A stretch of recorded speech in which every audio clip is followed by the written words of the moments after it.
पूजा और रूपा दोनों class fellow थीं।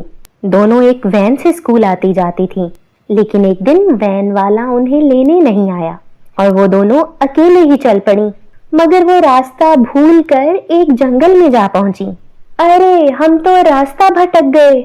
रूपा की बात सुनकर पूजा कहने लगी, मुझे भी यही लगता है, मगर हमें चलते रहना चाहिए, क्योंकि इस तरह से हम किसी न किसी रास्ते पर पहुंच ही जाएंगे। ये सुनकर रूपा कहने लगी, मुझसे अब और नहीं चला जा रहा, मैं थक गई हूँ। ये सुनकर पूजा रूपा से कुछ कहने वाली थी कि अचानक उन्हें एक बुढ़िया दिखाई दी, जो कि जंगल में एक दरख्त के नीचे बैठी हुई थी।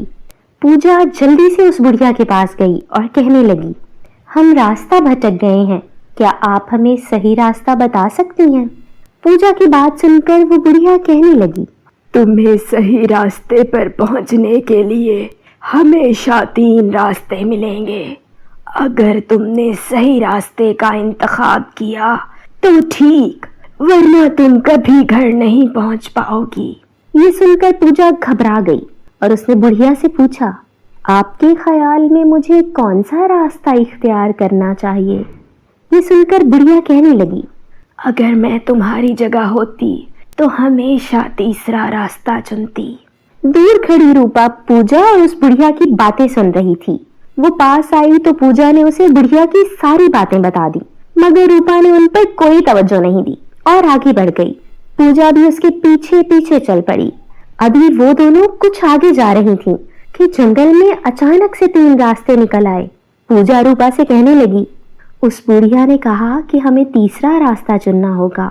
ये सुनकर रूपा ने जल्दी से कहा, मैं तो पहले रास्ते पर चलूंगी, क्योंकि मुझे तो वो बुढ़िया बेवकूफ लगी थी।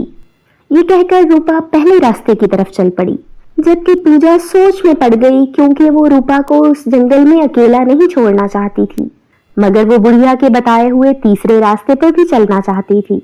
नहीं रूपा, हमें उस रास्ते पर नहीं जाना, पूजा ने रूपा से कहा। तो वो उसकी बात सुने बगैर आगे बढ़ गई। दोनों बहुत अच्छी दोस्त थीं, मगर हमेशा से रूपा अपनी मनमानी करती थी। इसीलिए पूजा बुढ़िया के बताए हुए तीसरे रास्ते की तरफ चल पड़ी। थोड़ी दूर चलने के बाद पूजा को रूपा दिखाई दी, जिसके हाथ में कुछ था जो कि बहुत चमक रहा था। अरे, ये क्या है?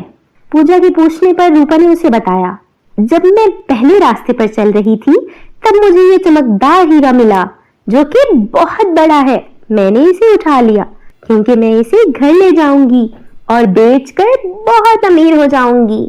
ये सुनकर पूजा खामोश हो गई और वो दोनों साथ साथ चलने लगी।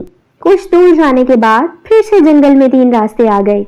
इस बार रूपा ने पूजा से कहा कि वो उसकी तरह पहला रास्ता चुने, ताकि उसे भी कोई कीमती चीज मिल जाए। लेकिन पूजा ने लालच नहीं किया और वो फिर से तीसरे रास्ते की तरफ चल पड़ी। दोनों अपने अपने रास्ते पर चल पड़ी और जब रास्ता खत्म हुआ तो पूजा ने रूपा को देखा, जो कि हाथों में एक छोटा सा संदूक उठाए हुए थी, जिसके ऊपर वही हीरा चमक रहा था। रूपा ने पूजा को बताया कि उसे इस मर्तबा सोने चांदी से भरा हुआ संदूक मिला है। ये सुनकर पूजा बुझ सी गई। रूपा खुशी खुशी आगे चलने लगी और पूजा दिल में सोचने लगी, अब अगर 3 रास्ते आए तो उसे रूपा के साथ जाना चाहिए या फिर बुढ़िया के बताए हुए रास्ते पर चलना चाहिए। वो अभी यही सोच रही थी कि अचानक से वही 3 रास्ते आ गए और रूपा उससे कुछ कहे बगैर पहले वाले रास्ते पर चल पड़ी। पूजा ने सोचा कि इस बार रूपा उसे अपने रास्ते पर चलने के लिए कहेगी तो वो चल पड़ेगी, मगर उसने तो झूठे मुंह भी नहीं कहा। लिहाजा पूजा फिर से तीसरे रास्ते की तरफ चल पड़ी। मगर जब दोनों अपने अपने रास्ते की तरफ गईं, तो हैरान रह गईं, क्योंकि रास्ते में एक नदी बह रही थी, जिसे पार करके आगे जाना था। चूंकि पूजा खाली हाथ थी, इसलिए उसने अपने स्कूल बैग को मजबूती से पकड़ लिया और नदी पार कर गई। जबकि दूसरी तरफ रूपा के लिए नदी पार करना मुश्किल हो गया था, क्योंकि उसके पास अपना स्कूल बैग भी था और सोने चांदी से भरा संदूक और एक बड़ा सा हीरा भी। रूपा बहुत लालची थी, इसलिए उन सबको बचाना चाहती थी, मगर उन सबके साथ नदी पार करना मुश्किल था। इसलिए थोड़ी देर बाद ही रूपा का पैर फिसला और वो नदी के पानी में बह गई। रूपा के लालच ने उसकी जान ले ली, जबकि दूसरी तरफ पूजा नदी पार करके पहुंची तो उसने देखा कि पानी में एक संदूक पड़ा हुआ था जो कि सोने चांदी से भरा हुआ था और एक बड़ा सा चमकदार हीरा भी रखा हुआ था। पूजा ने उन दोनों को उठा लिया और चलने लगी। थोड़ी देर बाद पूजा को अपना घर मिल गया और उसने ये सारी बात अपने माता पिता को बता दी। वो इस हीरे और संदूक को देखकर बहुत खुश हुए, मगर उन्होंने पूजा को मना किया कि अगर आइंदा वैन लेट हो जाए तो वो अकेली आने की बजाय अपने पिताजी को कॉल कर दे, क्योंकि अगर पूजा भी गलत रास्ता इख्तियार कर लेती तो वो भी रूपा की तरह जिंदा न रहती। इस वाकये से पूजा को यह सबक मिला कि बच्चों को बड़ों की बात मानना चाहिए और लालच भी नहीं करना चाहिए। आपने इस कहानी से क्या सीखा, हमें कमेंट बॉक्स में बताइए।